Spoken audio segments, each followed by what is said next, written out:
2026 തുടക്കം മുതൽ കാണുന്നതാണ് ജോലി നഷ്ടപ്പെടുന്ന വാർത്തകൾ. അത് അനുദിനം വർദ്ധിച്ചു വരികയാണ്. 2026 നിങ്ങളുടെ കരിയറിന്റെ വിധി നിർണ്ണയിക്കുന്നത് നിങ്ങളുടെ ബോസോ HR മാനേജറോ അല്ല, മറിച്ച് വികാരങ്ങളില്ലാത്ത ചില അൽഗോരിതങ്ങളാണ്.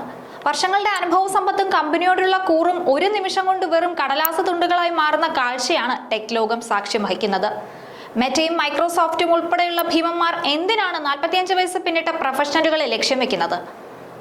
അനുഭവ സമ്പത്തിനേക്കാൾ ഉപരിയായി ലാഭനഷ്ട കണക്കുകൾ മാത്രം നോക്കി റോബോട്ടുകൾ പിരിച്ചുവിടൽ പട്ടിക തയ്യാറാക്കുമ്പോൾ അതിൽ നിന്ന് രക്ഷപ്പെടാൻ നമുക്ക് സാധിക്കുമോ?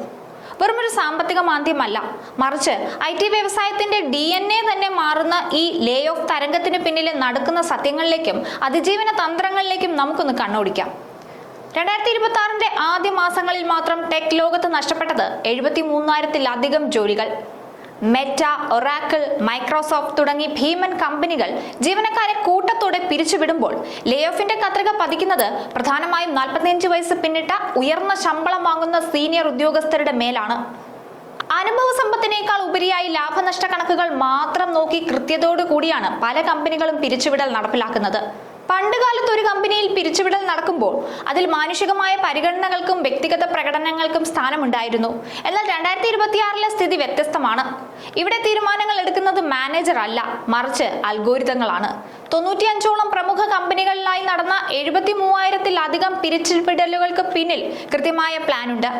കമ്പനികൾ ഇപ്പോൾ തങ്ങളുടെ വിഭവങ്ങൾ ആർട്ടിഫിഷ്യൽ ഇന്റലിജൻസിലേക്കും ഇൻഫ്രാസ്ട്രക്ചർ വികസനത്തിലേക്കും മാറ്റുകയാണ്. അതിനൊരു ഉദാഹരണം പറഞ്ഞാൽ, ഒറാക്കിൾ അടുത്തിടെ നടത്തിയ പിരിച്ചുവിടലുകൾ അവരുടെ AI ഡേറ്റാ സെന്ററുകളിൽ നിക്ഷേപം നടത്തുന്നതിനായിട്ടുള്ള പണം കണ്ടെത്താൻ വേണ്ടിയാണ്. ഈ പുനഃക്രമീകരണത്തിൽ ആദ്യം ബലിയാടാകുന്നത് കമ്പനിയുടെ ലാഭവുമായി നേരിട്ട് ബന്ധമില്ലാത്ത തസ്തികകളിൽ ഇരിക്കുന്നവരാണ്.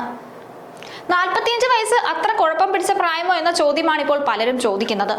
ടെക് വ്യവസായത്തിൽ പ്രായം എന്നത് വെറുമൊരു അക്കം മാത്രമല്ല, അതൊരു റിസ്ക് ഫാക്ടർ കൂടിയായി മാറിക്കൊണ്ടിരിക്കുന്നു. 45 വയസ്സ് പിന്നിട്ട പ്രൊഫഷണലുകൾ നേരിടുന്ന ഒട്ടേറെ വെല്ലുവിളികളുണ്ട്.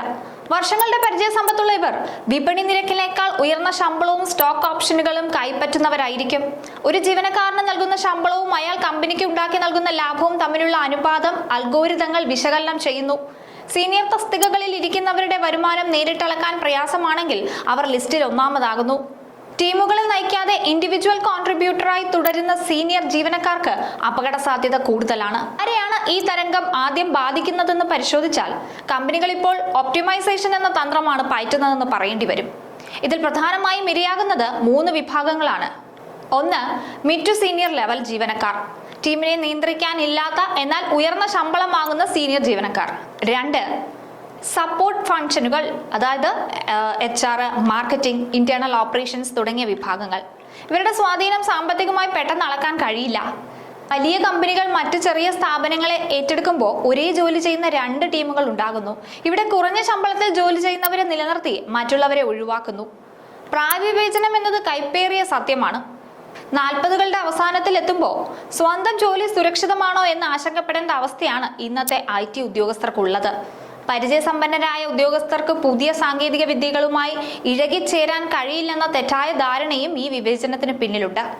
എക്സിക്യൂഷൻ തലത്തിൽ നിന്ന് മാറി തന്ത്രപരമായ തീരുമാനങ്ങൾ എടുക്കുന്ന സീനിയർ റോളുകളിലേക്ക് മാറുമ്പോൾ കമ്പനിയുടെ ചെലവ് കുറയ്ക്കൽ നയങ്ങൾ ഇവരെയാണ് ആദ്യം ബാധിക്കുന്നത്. മാറുന്ന കാലത്തിനനുസരിച്ച് കരിയർ പ്ലാൻ ചെയ്യുക മാത്രമാണ് മുന്നിലുള്ള ഏക പോംവഴി. ഇതിനായിട്ട് വിദഗ്ധർ നിർദ്ദേശിക്കുന്ന ചില കാര്യങ്ങളുണ്ട്.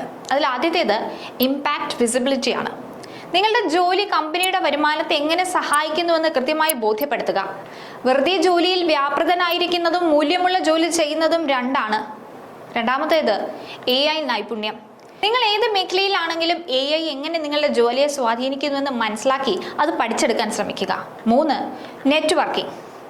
ജോലി നഷ്ടപ്പെട്ട ശേഷം മാത്രം LinkedIn തുറക്കുന്ന രീതി മാറ്റുക. നിരന്തരമായ പ്രൊഫഷണൽ ബന്ധങ്ങൾ പുത്തൻ അവസരങ്ങൾ കണ്ടെത്താൻ സഹായിക്കും. അതായത് ജോലിയിൽ ഇരിക്കുമ്പോൾ തന്നെ ഇത്തരം കാര്യങ്ങൾ ഒരു മടിയും കൂടാതെ ചെയ്തുകൊണ്ടേയിരിക്കുക. 4. ഫ്ലെക്സിബിലിറ്റി. പുതിയ സ്ഥലങ്ങളിലേക്ക് മാറാനോ വ്യത്യസ്തമായ റോളുകൾ ഏറ്റെടുക്കാനോ തയ്യാറാവുക. 2026 ലേ ഓഫ് തരംഗം വെറുമൊരു സാമ്പത്തിക ക്രമീകരണം മാത്രമല്ല, IT വ്യവസായത്തിന്റെ ഘടനാപരമായ ഒരു മാറ്റം കൂടിയായി കാണണം. അൽഗോരിതങ്ങൾ തീരുമാനമെടുക്കുന്ന ഈ പുതിയ കാലത്ത് സീനിയോറിറ്റി കൊണ്ട് മാത്രം ആർക്കും നിലനിൽക്കാനാകില്ല. സ്വന്തം മൂല്യം നിരന്തരം തെളിയിക്കുന്നവർക്കും മാറുന്ന സാങ്കേതിക വിദ്യയ്ക്കൊപ്പം സഞ്ചരിക്കുന്നവർക്കും മാത്രമേ ഈ കടമ്പ കടക്കാനാകൂ.